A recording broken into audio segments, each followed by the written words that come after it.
It is the autumn of 1940, and the southern coast of England smells of petrol. Not the familiar, faintly reassuring petrol of peacetime. A Hillman idling outside a village post office, a lawnmower coughing to life on a Saturday morning. This is something rawer, more urgent. Along the chalk cliffs and shingle beaches of Kent and Sussex, rusted pipelines are being buried in sand and run down towards the waterline. Corroded tankers, some of them barely seaworthy, are moored in harbours from Ramsgate to Newhaven, their holds heavy with crude oil and diesel. Men who were oil workers 6 months ago, or sailors or engineers, are crawling beneath piers and jetties, bolting nozzles to underwater pipes, running wires back to detonation boxes sitting in sandbagged sheds on the clifftop. They work at night, mostly. They do not speak much about what they are building. What they are building is, in the most literal sense, a wall of fire. The plan, known officially as Operation Lucid, and to those working on it by various other names, none of them entirely printable, is astonishing in its ambition and almost wholly unknown today. At its heart, it proposes the following: that if the German Wehrmacht attempts to cross the English Channel and invade the British mainland, the Royal Navy and the Petroleum Warfare Department will pump hundreds of thousands of gallons of oil onto the surface of the sea and set it alight. The English Channel, that gray, churning, ancient stretch of water that has sheltered Britain from continental armies since the Norman Conquest, would itself become a weapon. The invasion beach would not need to be defended with rifle fire or tank traps alone. It would be defended with fire. Nobody talks about it very much. It did not quite work in the end. But the story of why it was attempted and what it actually achieved says something profound about the nature of desperation, ingenuity, and the extraordinary lengths to which a nation under existential threat will go. This is the story of the burning channel. To understand why the British were seriously considering setting the sea on fire, you have to understand what the summer of 1940 actually felt like from inside the country experiencing it. By the end of June, France had fallen. The British Expeditionary Force had been evacuated from Dunkirk. Heroically, yes, but at the cost of almost all its heavy equipment. The army that came home was exhausted, disorganized, and, in material terms, a shadow of what had crossed the Channel 8 months earlier. Tanks, artillery pieces, lorries, anti-tank guns, virtually all of it had been abandoned on the beaches or destroyed to prevent capture. Britain's land defenses in the summer of 1940 consisted largely of men with rifles, a scattering of obsolete artillery, and a great deal of improvisation. The Home Guard was being formed from farm laborers, shopkeepers, and retired soldiers of the last war, armed with shotguns, pikes, and in some cases nothing more than pitchforks. Across the Strait of Dover, Operation Sea Lion, the German plan for the invasion of Britain, was actively being prepared. The Wehrmacht was assembling river barges, motorized boats, and converted fishing vessels in ports along the coast of occupied France and the Low Countries. Estimates of the invasion force varied, but British intelligence believed that in optimal conditions, the Germans could put somewhere between 90,000 and 160,000 men ashore in the first wave, supported by armor and artillery. The Luftwaffe was already attempting to establish air superiority over southern England, a prerequisite for any successful crossing. The problem was stark and simple.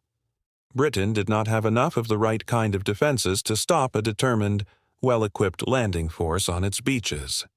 Traditional beach obstacles, wire, mines, concrete anti-tank blocks, could slow an advance, but they could not stop it.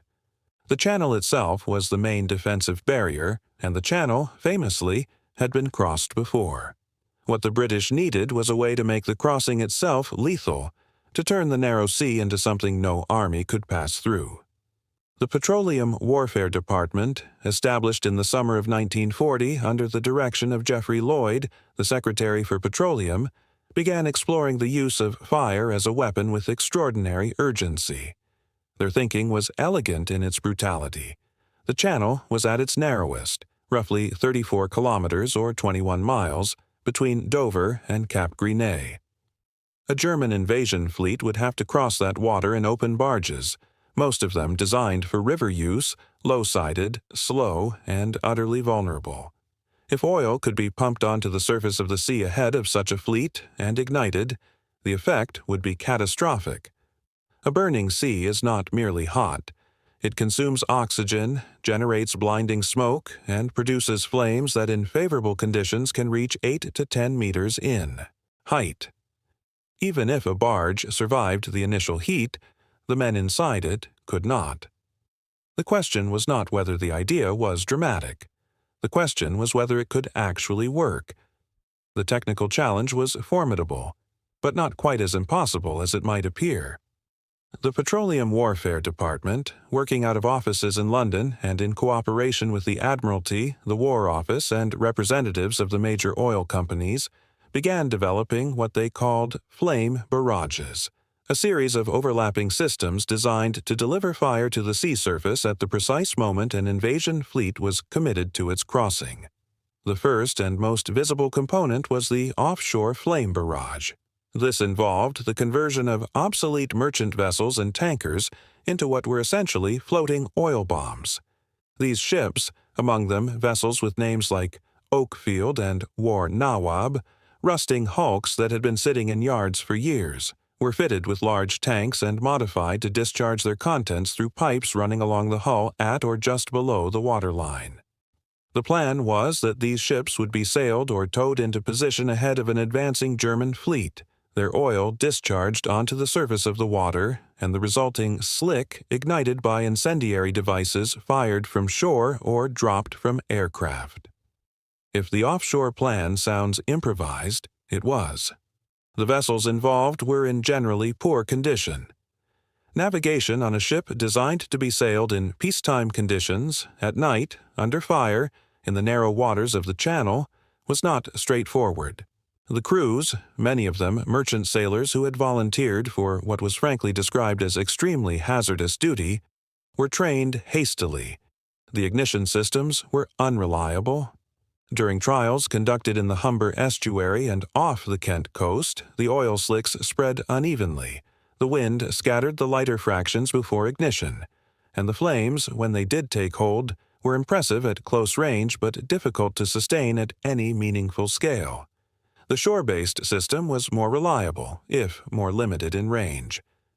Along selected beaches in Kent, Sussex, and elsewhere, the Petroleum Warfare Department installed networks of pipes, some buried beneath the beach, some running along jetties and groins, connected to pumping stations set back from the shore. At the flick of a switch, these pipes could discharge hundreds of gallons of fuel oil per minute directly onto the incoming tide. The oil would spread on the water surface. It is less dense than seawater and does not dissolve, and a separate ignition system, using either electrical sparkers built into the pipe outlets or incendiary floats released from the shore, would set it alight. Defending soldiers sheltering behind the clifftop could, in theory, turn a landing beach into a furnace at the moment enemy troops were wading ashore. The oil itself was a mixture of crude petroleum, diesel, and in some cases aviation fuel, whatever was available in quantity and could be stored in the necessary volumes. The Petroleum Warfare Department estimated that a shore-based system serving a single 400-meter stretch of beach could discharge roughly 25,000 gallons per 15-minute period. A sustained burn on that scale, in the right conditions, would produce water temperatures at the surface in excess of several hundred degrees Celsius and flame heights that no open landing craft could pass through. The manufacturing was handled through existing oil company infrastructure. The pumping stations used modified commercial oil field equipment. The pipes were standard industrial supply, and the overall cost was, by the standards of wartime expenditure, relatively modest. The system was designed not to be efficient in peacetime terms, but to be deployable at almost any point on the coast within weeks. Operation Lucid itself, the offensive component involving the converted tankers, was mounted on 3 separate occasions in the autumn of 1940. The first attempt took place in late September 1940. 4 vessels, Oakfield, War Nawab, Inverpool, and Frederick Tanfield, were loaded with oil and positioned in the Thames estuary with orders to sail for the French coast under cover of darkness, discharge their cargo, and ignited among the German invasion barges being assembled at Calais and Boulogne. The plan was to bring the fire not just to English beaches, but to the enemy's own embarkation ports. The first attempt failed before it began. Mechanical failures aboard 2 of the 4 ships meant the flotilla could not leave harbor. The second attempt in mid-October again foundered on mechanical unreliability. One vessel developed engine problems, another suffered a failure of its discharge pumps, and the entire operation was aborted in the darkness of the Thames estuary without a single barrel of oil reaching open water. The third attempt in November actually got the ships to sea, but deteriorating weather, heavy swells and strong winds made controlled oil discharge impossible, and the flotilla returned to port without incident. Operation Lucid, the offensive arm of the fire plan, never achieved its operational objective. The German barges at Calais were never set alight. The shore-based systems are a more complex story. Records of their actual use during the war remain partial, and in some cases classified until relatively recently. What is documented is that the systems were installed, tested, and on several occasions brought to readiness along the invasion coast beaches. If you are finding this interesting, a quick subscribe helps more than you know. There are accounts, some contemporary, some recorded after the war, of demonstrations that were deliberately staged for senior military figures, and of at least one exercise in which a section of beach near Dumpton Gap in Kent was subjected to a full-scale oil discharge and ignition test. Witnesses described the result as, in the words of one observer, a convincing argument for landing somewhere else entirely. The psychological dimensions of the program were not lost on those running it. Whether or not the fire would actually stop an invasion, the knowledge that it existed, that the beaches of England were potentially rigged with fire, was itself a factor.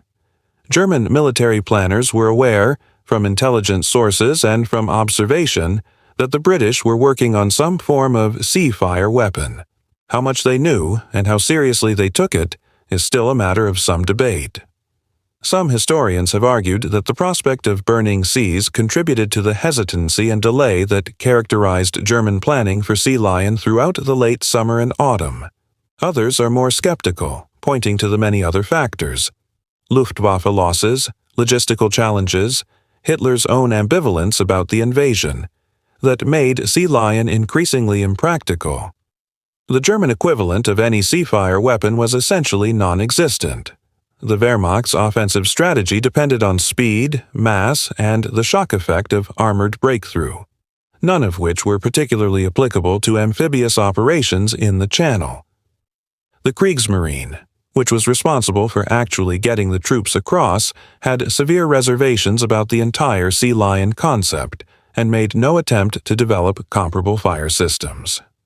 The river barges being assembled for the crossing were in many cases so ill-suited to open sea conditions that senior German naval officers privately concluded the operation, if attempted, would likely result in catastrophic losses from weather and sea state alone before any British weapon was employed. The American approach to oil fire as a weapon was developed independently and along different lines. The United States Army later experimented extensively with petroleum-based incendiary systems. Napalm, which was developed in 1942 at Harvard University, was a gelled petroleum product designed for entirely different purposes. But no equivalent of the British shore-based barrage system was deployed as a coastal defense weapon. The British shore systems were, in conceptual terms, genuinely novel. The idea of using the beach itself as the weapon, of turning the shallow water of a landing zone into a burning trap, had no real precedent in modern warfare. The Romans had famously used fire ships, and the Spanish Armada had been disrupted by English fire ships in 1588, but those were individual vessels against a defined fleet. The Petroleum Warfare Department's shore systems were something different, a static, distributed weapon that could be activated in seconds, covered hundreds of meters of frontage simultaneously, and required no naval personnel to operate once in position. The systems were later adapted, modified, and in modified form used to create flame traps on inland roads and bridges as well. The fougasse, a buried mortar charged with burning oil, was a direct descendant of the same thinking, and thousands of these devices were installed along roads in southern England throughout 1940 and 1941. The actual impact of Operation Lucid and the wider Burning Sea program on the course of the war is genuinely difficult to assess with precision, and any honest account must acknowledge that difficulty. Sea Lion was never launched. The reasons for that are multiple and complex, and attributing any significant part of the German decision to abandon the invasion to the threat of burning oil would require more documentary evidence than currently exists. What can be said is that the program was real, that it was taken seriously at the highest levels of the British government, and that Winston Churchill himself was kept closely informed of its progress and believed in its potential. There are no surviving intact shore-based barrage installations in England today. The systems were removed after the invasion threat had passed, the pipes scrapped, the pumping stations converted or demolished. The converted tankers of Operation Lucid were returned to merchant service after their 3 failed attempts, and most were eventually lost to other causes during the war: enemy action, weather, or simply the attrition of wartime maritime service. What survives is documentation: the War Office files, the Petroleum Warfare Department reports, the Admiralty correspondence, and occasional references in the memoirs of those who knew about the program, engineers who built the systems, sailors who crewed the Lucid tankers, military officers who watched the Kent beach trials and came away with the distinct impression that whoever chose to land on that particular stretch of shingle on a calm night, with a southwesterly wind and sufficient oil in the tanks, would not be doing so again. Return, if you will, to that autumn coast of 1940. The smell of petrol in the salt air, the corroded pipes disappearing beneath the shingle, the men in the sandbagged shed, waiting. What they were protecting was not, in the end, very complicated. It was fields and houses and village post offices. It was the ordinary continuity of a country that had decided, with a stubbornness bordering on the irrational, that it was not going to be occupied. And the means they chose to protect it, the ancient sea, drenched in oil, standing ready to burn, was a reflection of that same quality. It was improvised, imperfect, and in its operational form largely unsuccessful. But it was imaginative, it was committed, and it was British in a way that requires no further elaboration. The English Channel is 34 kilometers wide at its narrowest point. It has, over the centuries, seen Viking raids, Norman invasions, armadas, and the greatest naval battles in history. In the autumn of 1940, a small number of engineers, oil workers, and merchant sailors were quietly preparing to add one more thing to that list: a wall of fire stretching from one shore to the other, burning on the surface of the sea. It never burned. The invasion never came. The pipes were dug up, the tankers sent back to sea, the pumping stations converted and forgotten. Decades passed. Motorways were built over the clifftop positions. The shingle beaches returned to normal. But the idea had existed. The readiness had existed. And somewhere in the logic of deterrence, the knowledge that the cost of crossing might be paid not in bullets but in flame, there is perhaps a reason why those beaches remained, in the end, uncontested. The English Channel did not need to burn. It only needed to be ready to.